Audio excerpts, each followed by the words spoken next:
The Miraculous Journey of Edward Tulane by Kate DeCamillo. Read aloud by Miss Chavez. Chapter 8. Vocabulary for Chapter 8. Conquering, overcome and take control of. Calluses, having an area of hardened skin. On land, the old fisherman stopped to light a pipe, and then, with the pipe clenched between his teeth, he walked home, carrying Edward atop his left shoulder, as if he were a conquering hero. The fisherman balanced him there, placing a calloused hand at Edward's back. He talked to him in a soft, low voice as they walked.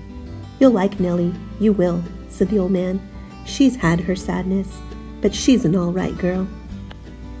Edward looked at the small town blanketed in dusk, a jumble of buildings huddled together, the ocean stretching out in front of it all, and he thought that he would like anything and anybody that was not at the bottom of the sea.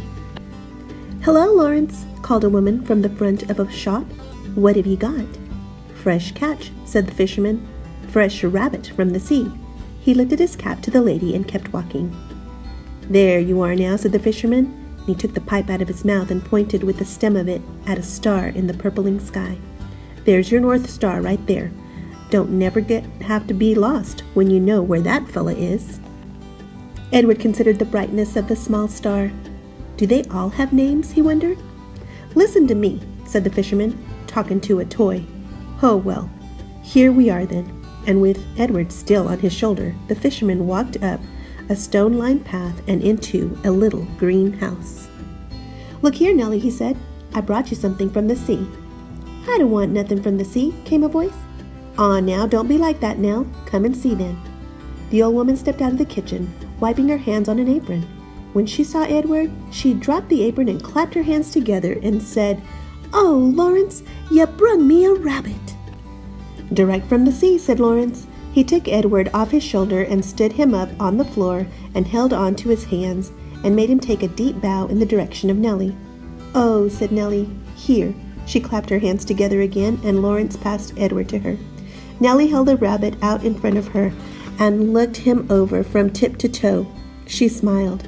"Have you ever in your life seen anything so fine?" she said. Edward felt immediately that Nellie was a very discerning woman. "She's beautiful," breathed Nellie. For a moment, Edward was confused. Was there some other object of beauty in the room? "What will I call her?" "Susanna," said Lawrence. "Just right," said Nellie. "Susanna." She took a deep look into Edward's eyes. "First off, Susanna will need some clothes, won't she?" Chapter 8. Questions. How did Edward feel about being caught by the fisherman? Number 2. Why was Edward confused when he met Nellie? Number 3. What do you predict will happen next?